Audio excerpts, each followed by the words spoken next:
जगन्नाथपुरी के जितने वासी थे वो एक दिन सब जगन्नाथ जी के पास गए और उन्होंने कहा, हे भगवान, यहाँ तो से समंदर प्रतिदिन आकर हमारे घरों को उजाड़ देता है, पानी पानी कर देता है, आप कुछ कंट्रोल करो इनको। तो जगन्नाथ सोचते कि हाँ, इतने सारे मेरे भक्त हैं जो आक्रोश कर रहे हैं, तो उनके लिए भगवान जगन्नाथ सोचते कि समंदर यहाँ नहीं आना चाहिए। तो उनकी सेवा के लिए हनुमान को बिठा देते कि हनुमान, तुम यहाँ तट पर नजदीक खड़े हो जाओ और इस समंदर पर ध्यान दो कि वो इधर जगन्नाथपुरी में बिल्कुल प्रवेश ना करे उसका जल।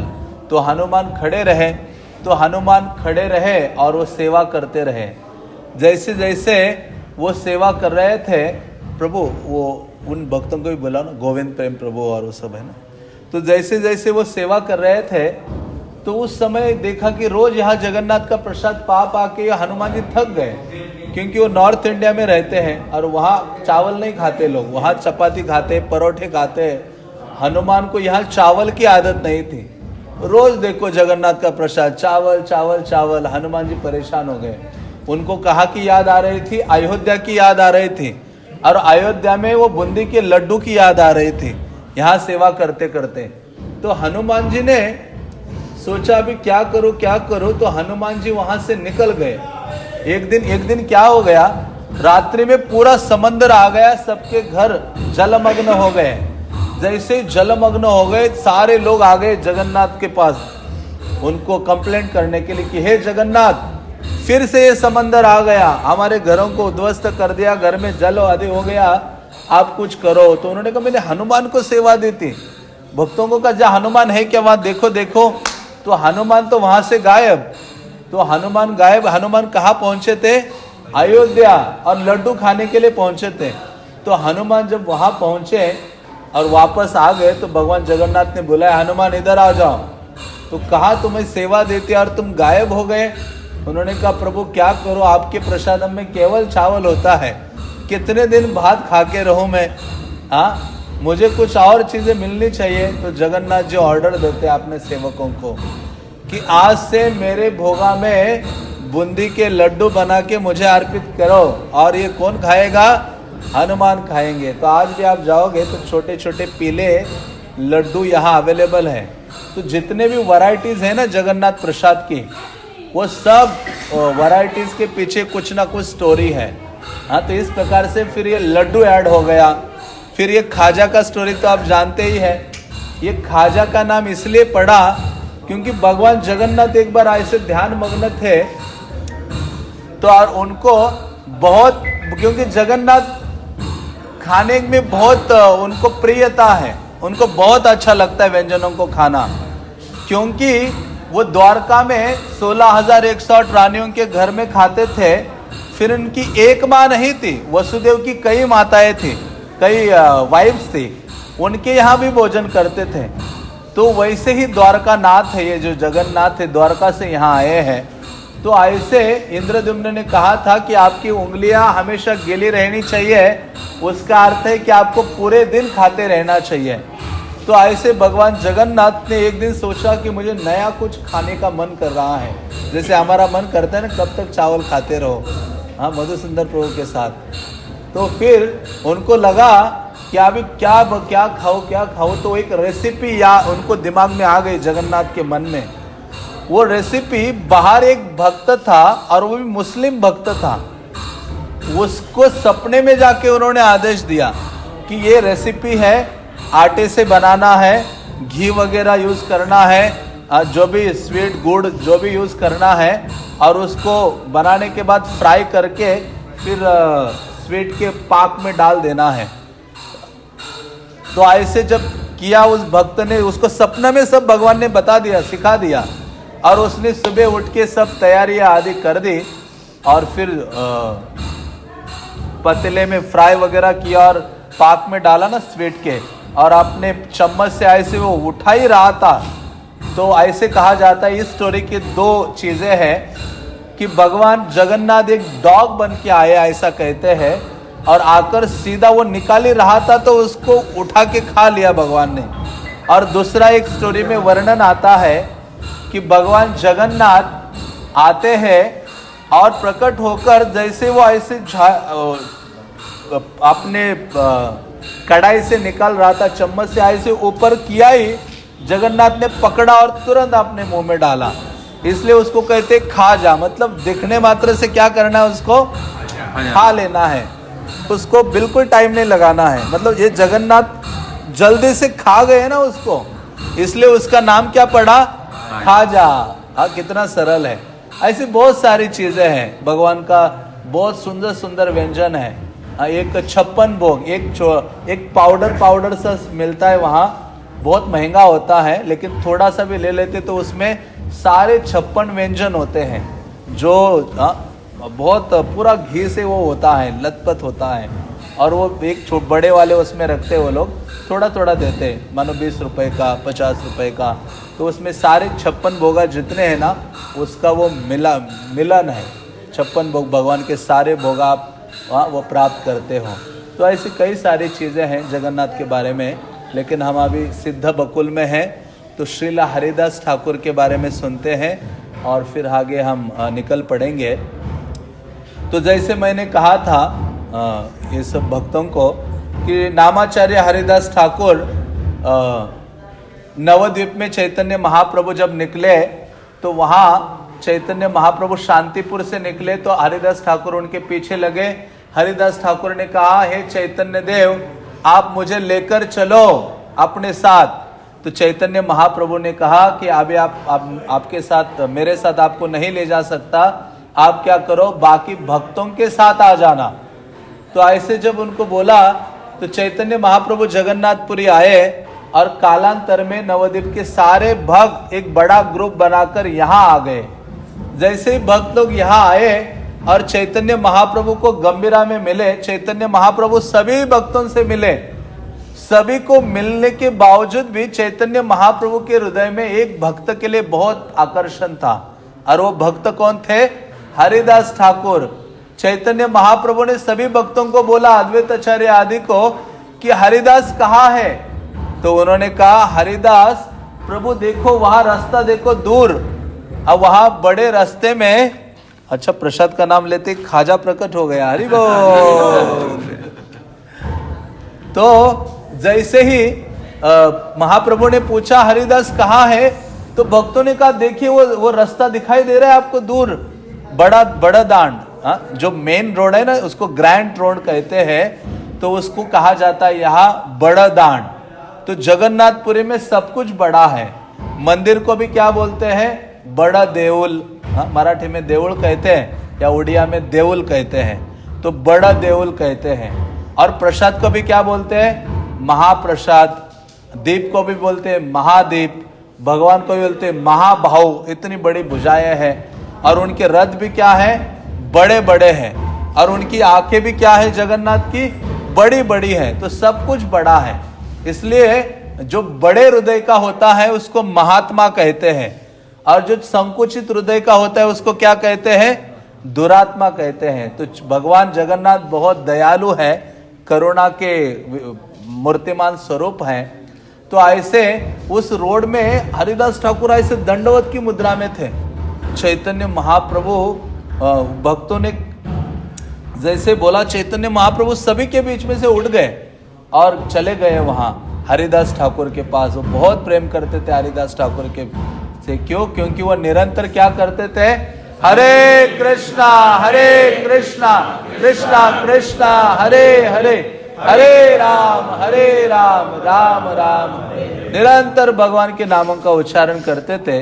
तो हरिदास ठाकुर को वहां जैसे ही चैतन्य महाप्रभु देखते हैं, जाते उनके पास और कहते कि हरिदास, हाँ आप चलो। हरिदास ठाकुर कहते कि मैं मंदिर की ओर तो जा नहीं सकता, क्योंकि मैं पतित हूँ, म्लेच्छ यवन आदि हो, बहुत अधम हो, मुझे अधिकार नहीं है मंदिर में जाने का, मंदिर के पास भी जाने का मुझे अधिकार नहीं है, क्योंकि मेरा यदि गलती से स्पर्श हो जाए पुजारियों को तो वो उचित नहीं है। इसलिए कहते महाप्रभु मुझे किसी भी एक स्थान में रख दीजिए, मैं वहां एकांत स्थान में बैठकर हरि नाम का जप किया करूंगा।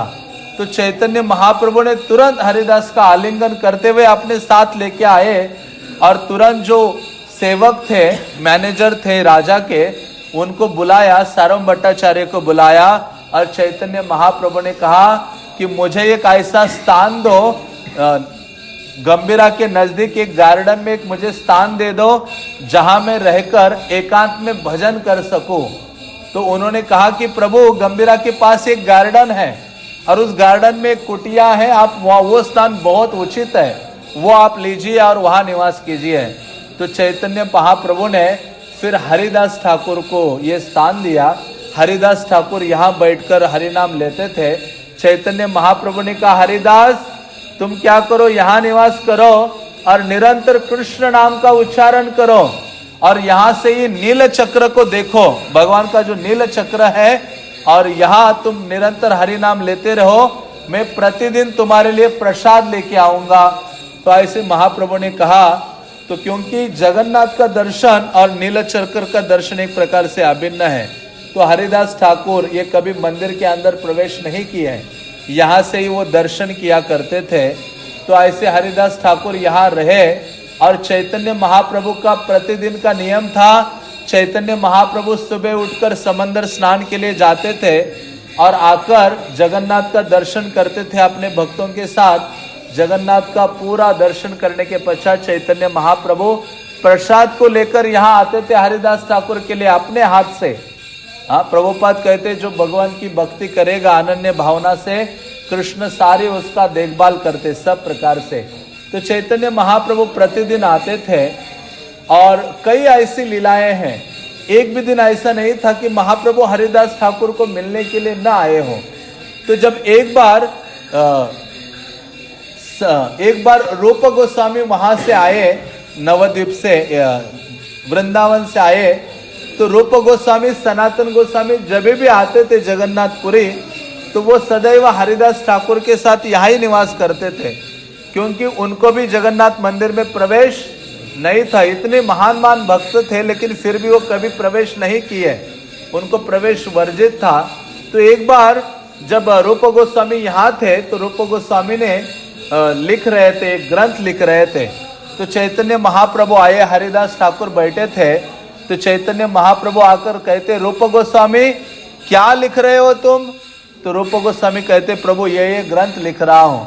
तो रूप गोस्वामी लिख रहे थे, तो एक पन्ना चैतन्य महाप्रभु ने उठाया और उठाकर चैतन्य महाप्रभु उसको पढ़ने लगे।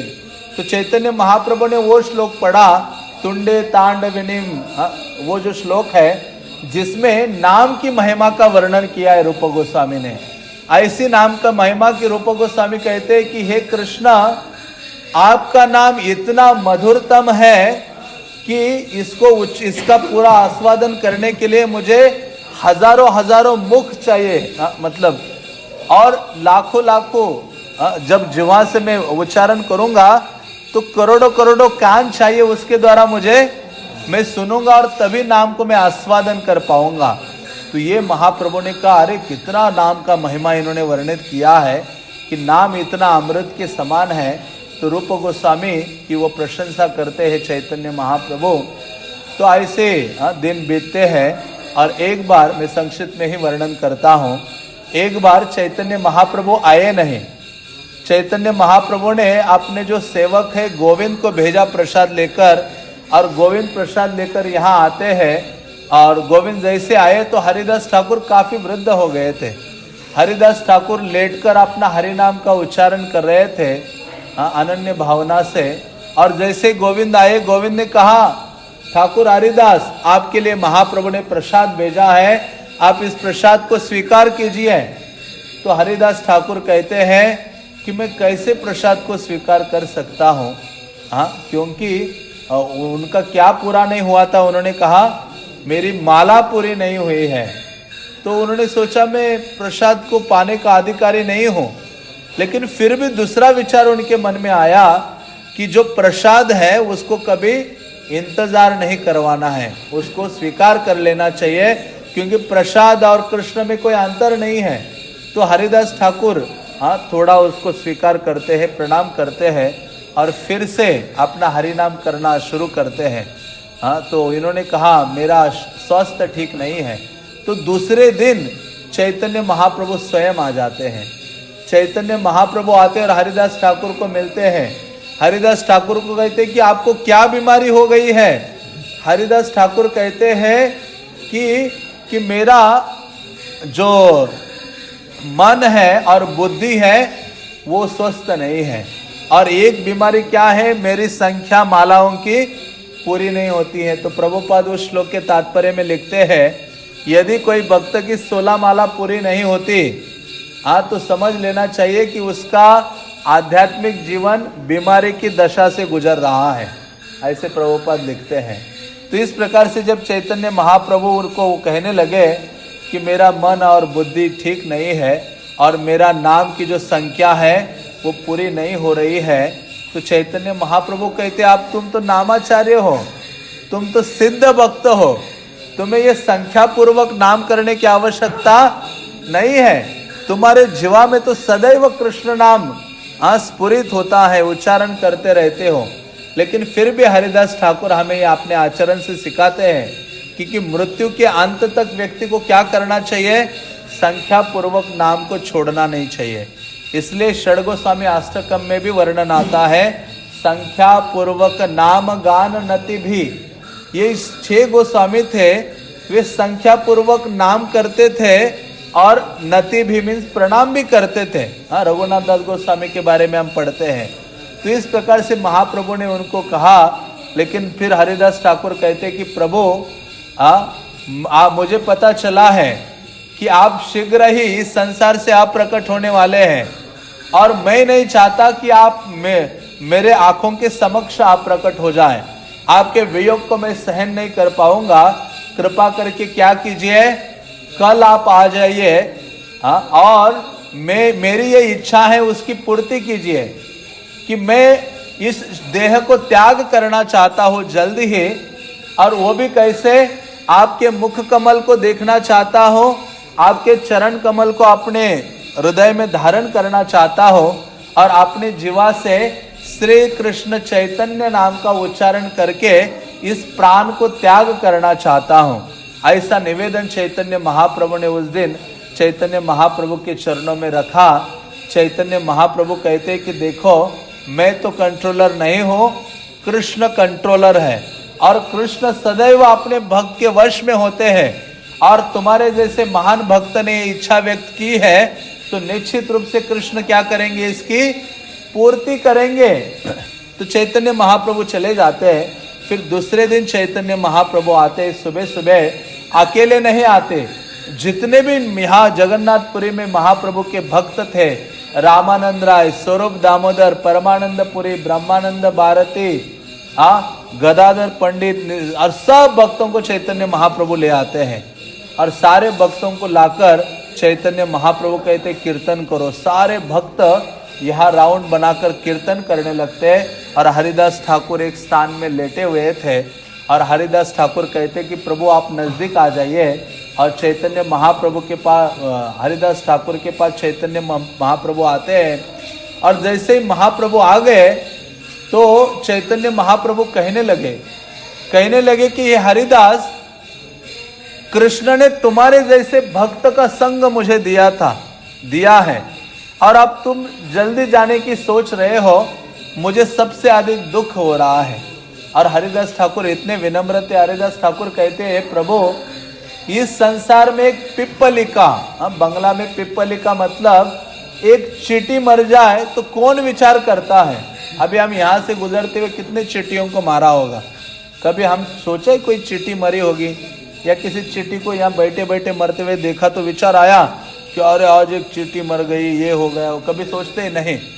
तो वो हरिदास ठाकुर कहते इस संसार में एक चींटी मर जाती है तो कोई व्यक्ति सोचता है उसके बारे में नहीं। तो उन्होंने कहा मैं भी वैसे हूँ, आपके इतने बड़े बड़े भक्त हैं जो आपको आनंद प्रदान करते, मेरा जैसा छोटा भक्त चला गया तो क्या वैल्यू है। इतने बड़े भक्त होकर भी इतने विनम्र थे हरिदास ठाकुर। तो कहते नहीं आप वास्तव में उन्होंने कहा रत्न शून्य हैल मेदिनी, मतलब हरिदास ठाकुर आप वास्तव में इस पृथ्वी के रत्न हो, इतने आप महान भक्त हो। चैतन्य महाप्रभु कहते हैं तो इस प्रकार से चैतन्य महाप्रभु उनके पास बैठते हैं और हरिदास ठाकुर उनके चरणों को लेते हैं, अपने वक्षस्थल पर रखते हैं और अपने आंखों से उनके मुख कमल को देखते हैं और अपने जीवा से क्या बोलते हैं? श्री कृष्ण चैतन्य। जोर से लाउडली। हाँ, हरिदास ठाकुर ने ये शब्द अपने मुखारविंद से निकाले, श्री कृष्ण चैतन्य अपने देह को त्याग किया और चैतन्य महाप्रभु रो पड़े। इतने रोए, चैतन्य महाप्रभु गदगद हो गए। चैतन्य महाप्रभु ने उनके देह को उठाया, उठाकर अपने यहाँ हाथों में रखा और भक्तों को कहा, हे वैष्णवों, आप उदंड कीर्तन करो। और उदंड कीर्तन करके महाप्रभु उनके देह को लेकर बीच में कई समय लंबा नृत्य करने लगे और चैतन्य महाप्रभु ने फिर रोके चैतन्य महाप्रभु, और फिर लंबे समय के लिए चैतन्य महाप्रभु ने हरिदास ठाकुर की जो गुण है, हरिदास ठाकुर की जो महिमा है, उसका वर्णन शुरू किया। कृष्णदास कविराज लिखते हैं चैतन्य चरितामृत में कि हरिदास ठाकुर की महिमा का वर्णन करने में चैतन्य महाप्रभु को इतना आनंद आ रहा था कि उनके 5-5 मुख हो गए। जैसे हमें गुलाब जामुन बहुत अच्छा लगता है खाना, तो हम सोचते अरे एक ही मुख क्यों है, 2-4 मुख होते थे ठूस देता मैं 4-5 यहाँ वहाँ, है ना। इतना हमें आनंद आता है स्वीट्स खाने में। तो वैसा ही आनंद किसको आ रहा था गुणगान करते हुए? चैतन्य महाप्रभु को।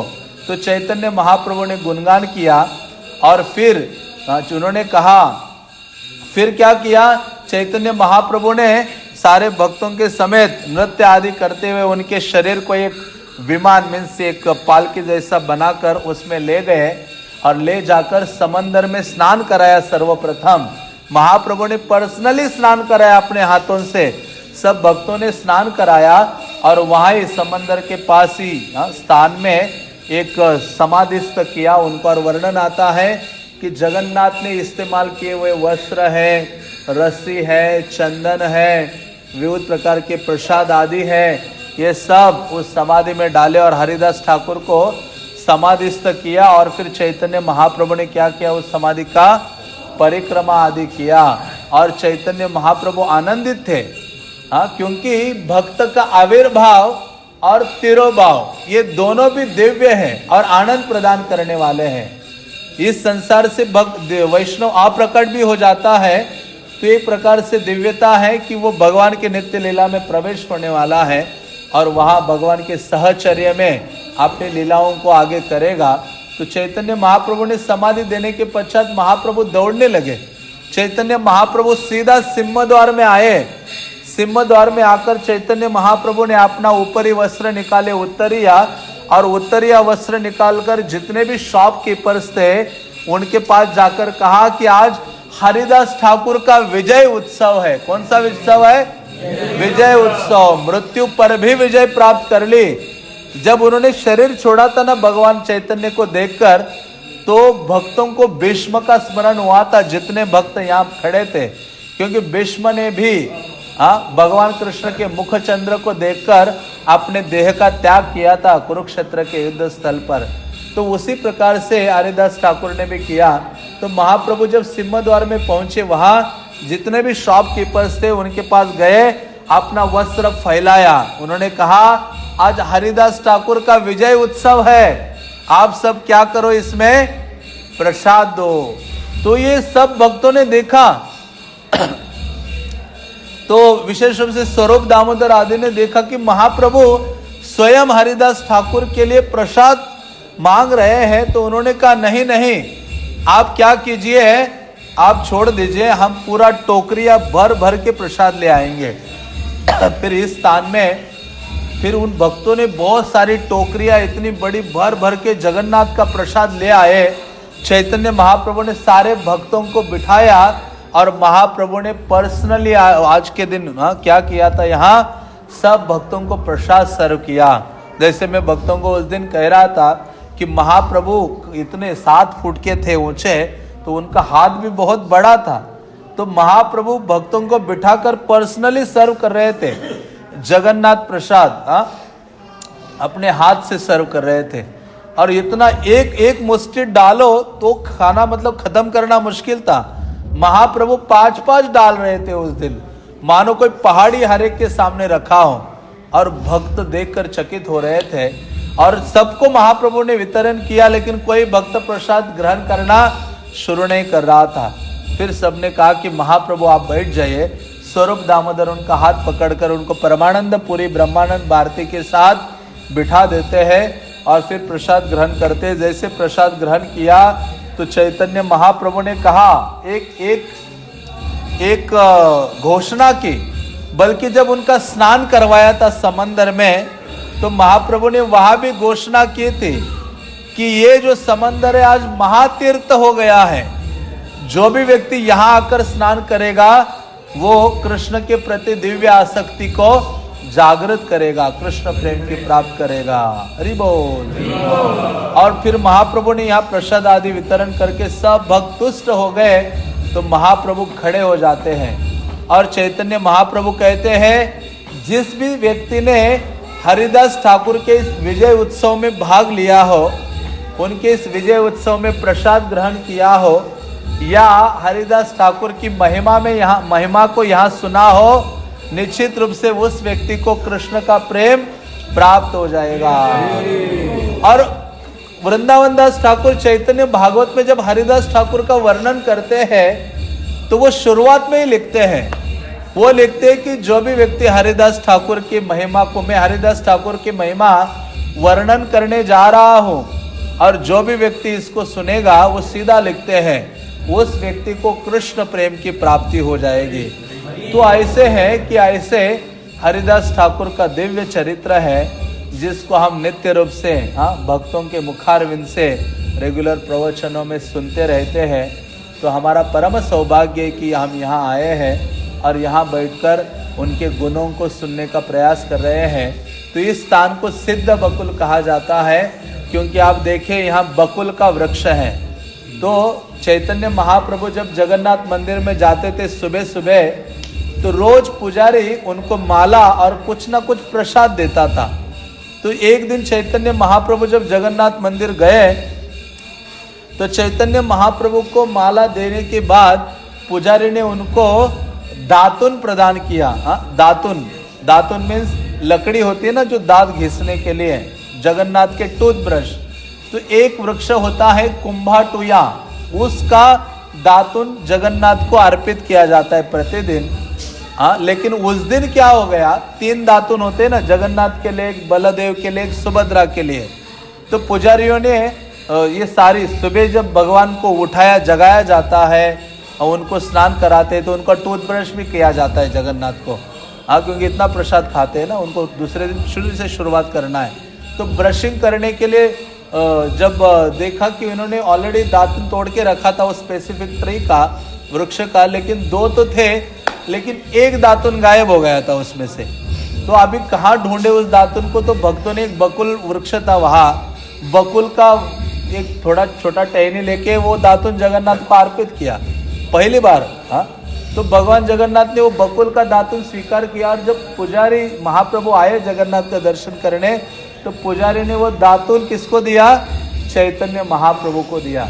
और चैतन्य महाप्रभु दर्शन करने के पश्चात यहाँ आ जाते हरिदास ठाकुर को मिलने। तो वो दातुन लेकर चैतन्य महाप्रभु यहाँ आए, और हरिदास ठाकुर क्योंकि वैसे ही जब करते थे, तो उन्होंने, महाप्रभु ने विचार किया कि हरिदास ठाकुर को एक वृक्ष के नीचे बैठकर छाव आदि में हरिनाम लेना उचित हो जाएगा। तो फिर हरिदास ठाकुर के लिए वो दातुन जो लाए थे ना, लकड़ी, उसको लाकर हरिदास ठाकुर के सामने आए से उन्होंने क्या किया? रोपण किया। तो कुछ ही क्षणों में या कुछ दिनों में वो पूरा बड़ा वृक्ष हो जाता है। और उसके नीचे हरिदास ठाकुर निरंतर नाम किया करते थे। महाप्रभु आते थे तो उनके साथ चर्चा करते थे इसी वृक्ष के नीचे, और रूप सनातन भी आते थे तो यहाँ ही बैठकर उनसे चर्चा करते थे। तो ऐसे समय बीतते गया, हरिदास ठाकुर उसके नीचे बैठकर नाम लिया करते थे। और नाम लेकर इतना ये हो गया था ये वृक्ष कि उसके छाल के अंदर यहाँ क्या प्रकट हो गया था? हरि नाम अपने आप प्रकट हो गया था। तो फिर हरिदास ठाकुर भी अप्रकट हो गए। तो आगे चलकर जो भी वैष्णवगण यहाँ सेवा कर रहे हैं, जगन्नाथ दास समथिंग ऐसे उनका नाम था, उनके समय में जब जगन्नाथ का रथ बनाया जाता है यहाँ, तो रथ के लिए बहुत लकड़ी ले लाते हैं जंगल से, लेकिन कुछ लकड़ियां कम पड़ रही थी। तो राजा के जो सेवक है आसपास वृक्ष देख रहे थे, तो इनको बहुत बड़ा ये बकुल का वृक्ष नजर आया। वो आए यहाँ शाम के समय, उन्होंने कहा अरे ये बकुल वृक्ष बहुत अच्छा है, इसको हम तोड़ते और रथ में लगाते इस्तेमाल करते हैं। लेकिन भक्तों ने यहाँ कहा नहीं नहीं, ये तो स्वयं किसने रोपित किया है? चैतन्य महाप्रभु ने रोपित किया है। हाँ, इसको तोड़ना उचित नहीं है। बहुत निवेदन किया वो, लेकिन राज कर्मचारी माने नहीं।